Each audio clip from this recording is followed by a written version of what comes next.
So এপিসোডের শুরুতেই আমরা দেখতে পারি ডিয়ার ঘুষি মারতে মারতে ফাইনালি ওই দেয়াল ছিদ্র করে ফেলে, কিন্তু সেইখান থেকে বের হওয়ার ওরা কোনো রাস্তা পায় না।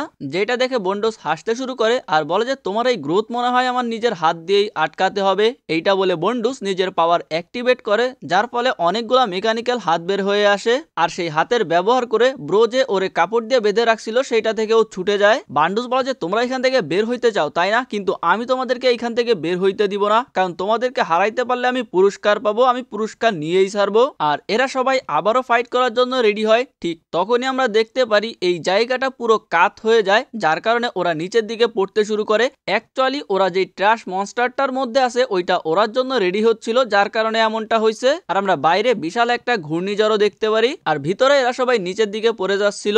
ব্রো তাড়াতাড়ি নিজের কাপড়টা ব্যবহার করে ডিআরকে পেঁচিয়ে নিজের কাছে নিয়ে আসে আর বলে যে চিন্তা করো না, আমরা এইখান থেকে অবশ্যই বের হব আর বাসায় ফিরে যাব। কিন্তু তখনই বান্ডুস পাথরের উপরে পা রেখে রেখে লাফায় ওদের কাছে চলে আসে আর বলে যে আমি বলছি আমি তোমাদেরকে আটকাবো, সো আমাকে আমার ভিক্টরি দাও। আর একদম যখন ওদের কাছে কাছে চলে আসে তখনই উপর থেকে একটা গাড়ি এসে ওদের উপরে পড়ে, আর আমরা দেখতে পারি এরা তিনজনই সেই গাড়ির মধ্যে ঢুকে গেছে। তিনজনই অবাক হয়ে যায় যে ভাই কত সুন্দরভাবে ওরা গাড়ির মধ্যে বসে আছে, আর তিনজনই চিল্লায় উঠে যে আমরা একটা গাড়ির মধ্যে।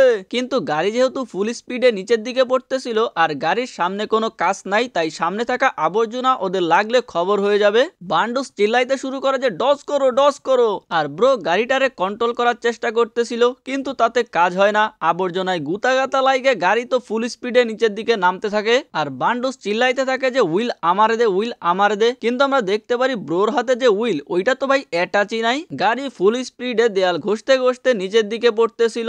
এর মধ্যে ডিয়ার গাড়ি থেকে বের হয়ে যাচ্ছিল। বান্ডুস তাড়াতাড়ি ওকে ধরে ফেলে যাতে ব্রো গাড়ি চালানোতে ফোকাস করতে পারে, আর ওরা সামনে দেখতে বলে। কিন্তু ভাই গাড়ি কন্ট্রোল করবে কি দিয়ে? আমরা দেখতে পারি উইল তো অলরেডি গায়েব হয়ে গেছে। আর এই সিনটা আসলে ভাই অনেক ফানি একটা সিন, যেখানে এই গাড়িটা নিচের দিকে পড়ে যাচ্ছিল, যেটার ওরা কন্ট্রোল করতে পারতেছিল না, যার কারণে ব্রো আর বান্ডুস দুইজনই ভয়ে চিল্লাইতেছিল। যাই হোক গাড়িটা বিভিন্ন পাথরের সাথে ধাক্কা খাচ্ছিল, যেটা দেখে বান্ডুস বলে যে আমি এইভাবে মরতে পারি না। আরো গাড়ির ভিতরে থেকেই নিজের মেকানিক্যাল চারটা হাত বের করে নেয়, যেইগুলো দিয়ে গাড়ির সামনে আসা আবর্জনাগুলো ঘুষি মেরে সরিয়ে দিতে থাকে। এর মধ্যেই ওরা সামনে একটা পাইপ দেখতে পারে। বান্ডুস বলে যে ওই পাইপের ভিতরে গাড়ি নিয়ে যাওয়ার জন্য, কিন্তু ব্রো বুঝতে পারতেছিল না ওইটার মধ্যেও যাবে কিভাবে, কারণ গাড়িটারে তো কন্ট্রোলই করতে পারতেছে না। কিন্তু তখনইও পাশে একটা খুঁটি দেখতে পারে, যেইটার সাথে ওর সেই কাপড়টা পেঁচিয়ে ফেলে, যার ফলে গাড়িটা পেন্ডুলামের মতন ঘুরে গিয়ে ওই পাইপের মধ্যে ঢুকে যায়। আর ঢোকার সময় ওরা দেখতে পারে সামনেই ইঞ্জিন দাঁড়ানো। ফাইনালি গাড়িটা পাইপের মধ্যে এসে দাঁড়ায়। ইঞ্জিন তো অবাক হয়ে যায়, আর এরা তিনজনই বের হয়ে হাঁপাইতে শুরু করে। ব্রো বলে যে ও আচ্ছা ইঞ্জিন, তো তুমি এইখানে? ইঞ্জিন চেল্লায় ওঠে যে ওই চুপ কর, তোরা কি এখানে রেইডারের সাথে রোড ট্রিপে বের হইছিস? বান্ডোস ইঞ্জিনের ছাতাটা মুখের সামনে থেকে সরাই দিয়ে বলে যে ভাই তো ছাতা সরা, এইটা মানুষের সামনে ধরা একদমই সেফ না। এর মধ্যেও খেয়াল করে যে ফু এখানে শুয়ে আছে, যেটাতেও ফুরে বলে যে ফু তুমি এখানে শুয়ে আছো কেন? তুমি কি এখনো তোমার অপোনেন্টে হারাও নাই? ফু কান্না করতে শুরু করে যে আমি যাই করি না কেন সে আমার উপরে অ্যাটাক করে নাই। একবার সে নিজের ভাইটাল ইনস্ট্রুমেন্ট অ্যাক্টিভ করে আমার দিকে পয়েন্ট করছিল, আমি তো অনেক খুশি হয়েছিলাম যে মনে হয় এখন আমার সাথে ফাইট করবে, কিন্তু আমাকে ইগনোর করে সে সেইখান থেকে চলে আসে তার টিমকে খোঁজার জন্য। ফু আবারও মাথা নিচু করে কান্না করতে শুরু করে যে প্লিজ আমার সাথে ফাইট করো, কিন্তু অবভিয়াসলি ইঞ্জিন কোনোভাবেই ফাইট করতে রাজি হয় না। ব্রো তাড়াতাড়ি বের হয়ে আসে আর বলে যে ইঞ্জিন আমাদের এখানে কথা বলে সময় লস করলে হবে না। আর ইঞ্জিনরে সবকিছু বলে যে আমরা একটা ট্রাশ মনস্টারের মধ্যে আছি, যেইটা উড়ে বর্ডার ক্রস করবে, আর বর্ডার ক্রস করলে তো মানুষ মারা যায় তাই না? যেটা শুনে তো ইঞ্জিন অবাক হয়ে যায়, আর ওর রুডোর কথা মনে পড়ে যে রুডো বলছিল যেইভাবেই হোক না কেন ও স্পেয়ারে ফিরে যাবে। তো ইঞ্জিন ভাবে যে এইটা রুডোর জন্য খুবই ভালো একটা সুযোগ স্পেয়ারে ফিরে যাওয়ার জন্য। আর তখনই চিল্লায় উঠে যে ওয়েট, আমরা উঠতেছি, কিন্তু এটা কিভাবে? ব্রো বলা যে আমাদেরকে তাড়াতাড়ি এইখান থেকে বের হইতে হবে আর বাকিদেরকেও এটা জানাইতে হবে। আর তখনই চকার বাজতে শুরু করে, সবাই তো অবাক হয়ে যায়। আর আমরা দেখতে পারি স্যামিও চকারের মাধ্যমে কল করছিল আর জিজ্ঞাসা করে তোমরা ঠিক আছো কিনা। আর কলটা ইঞ্জিনের চকারে আসছিল। ইঞ্জিনও খুশি হয়ে যায় যে তোমাকে শুনতে পেরে আমার খুব ভালো লাগতেছে।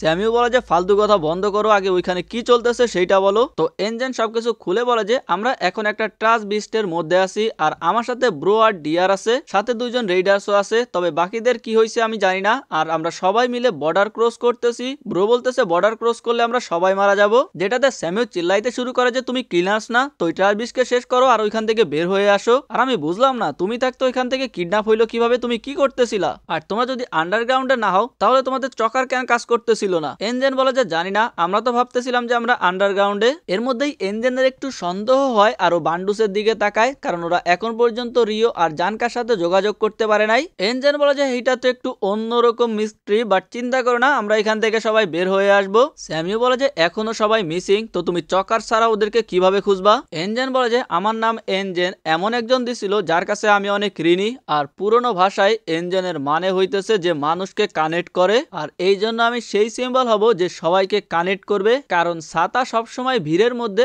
আলাদা দেখায়। স্যামি বলে যে আচ্ছা ঠিক আছে, তাইলে এইটা আমি সম্পূর্ণ তোমার উপরে ছেড়ে দিতেছি, আর বাকিরাও তোমাদের দিকে এগিয়ে যাচ্ছে। তুমি যে ইনফরমেশন দিছিলা সেটার মাধ্যমে আমরা তোমাদের লোকেশন পয়েন্ট আউট করতে পারছি। আর আমরা দেখতে পারি 3টা গাড়ি ভরে বাকি ক্লিনার্সরা আর সাপোর্ট টিম এনজেনদের দিকে এগিয়ে যাচ্ছিল। আর আমরা দেখতে পারি জোডিয়াল আর রুডো যেই জায়গা ছিল ওই জায়গাটাও কাত হয়ে গেছিল। চিটনি তো জোডিয়ালকে সোজা করে দাঁড় করিয়ে দেয়, কিন্তু রুডো এখানে ঝুলতেছিল। জোডিয়াল রুডোকে বলে যে এই ঘূর্ণিঝড়টা 6 বছরে একবার আসে, আর আজকেই সেই দিন। এই মনস্টারটা এমন ভাবে মডিফাই করা হয়েছে যেটাই ঝড়ের মধ্যে উঠতে পারবে। আমি তোমারে মারতে চাই না, কারণ তোমার কাছে স্পেয়ারের ব্যাপারে অনেক ইনফরমেশন আছে। সো একবার ভাবো রুডো, আমি তোমাকে সবার আগে স্পেয়ারে পৌঁছায় দিতে পারবো, যার কারণে তুমি খুব তাড়াতাড়ি নিজের গোল কমপ্লিট করে নিজের এই পেইনফুল লাইফ থেকে মুক্ত হইতে পারো। আর ক্লিনার্স তোমারে কি দেবে? ওরা শুধু তোমাকে ইউজ করতেছে। রুডো খেয়াল করে যে গীতা একটু নিচের দিকে পড়ে ওইখানে বেহুশ হয়ে আছে, আর জোডিয়াল রুডোর ব্রেন ওয়াশ করতে থাকে যে ক্লিনার্সরা তোমাকে কোনো সাহায্য করতে পারবে না, ওদের কাজ হচ্ছে শুধু ট্রাশ পরিষ্কার করা। আর যদি তোমার ভিতরে কোনো গোল থাকে আর তুমি যদি সেটা অ্যাচিভ করতে চাও, তাহলে তোমার ভিতরের আবর্জনা ফেলে দিয়ে আগায় যাইতে হবে। তখন রুডো নিজের একটা হাত সামনের দিকে আগায় দেয় আর বলে যে আমি এই গ্লাভসটার একটা নাম দিছি 3R। অতীতে মানুষ যখন কোনো পরিবেশগত সমস্যায় পড়তো তখন এইটা ব্যবহার করত। মানুষ হোক বা আবর্জনা, কোনো কিছুই ওয়েস্ট না। তোমার সাথে দেখা হওয়া এইটাও ওয়েস্ট না, কারণ এইটাতে আমি বুঝতে পারছি আমার কাছে এমন জিনিস আছে যেটা তোমার কাছে নাই, সেইটা হলো একটা টিম। আমার কাছে এমন একটা টিম আছে যারা কখনো আমার হাত ছাড়ে নাই। আমি ওদের কাছে কিছু ছিলাম না, আমি একটা আবর্জনার মতন যার শুধু রাগই আসতো, কিন্তু তারপরও তারা আমাকে একটা ঘর দিছে।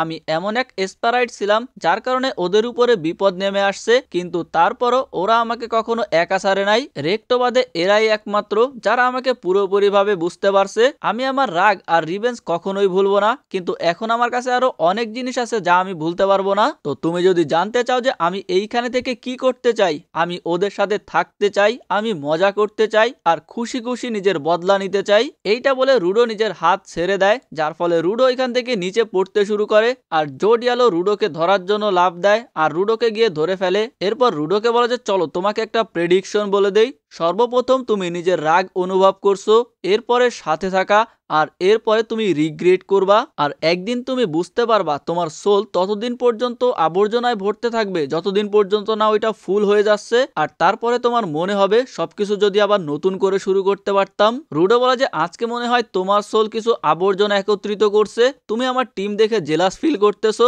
জোডিয়াল বলা যে আচ্ছা এইরকম নাকি, তো কোথায় সেই টিম? আর তখনই ওদের পিছনে দেয়াল ফুটো করে বের হয়ে আসে আমাদের এনজেন ভাই। এন্ট্রিটা সেই জোশ ছিল। আর এই এপিসোড এইখানেই শেষ হয়ে যায়। আশা করি তোমাদের কাছে এই এপিসোড ভালো লাগছে। আর রাত 4টার সময় ভিডিও বানাইতেছি, সো লাইক করতে ভুলে যাও না, আর সাবস্ক্রাইব করতেও না। আজকের মতন এ পর্যন্তই, ভালো থাকো, বাই বাই।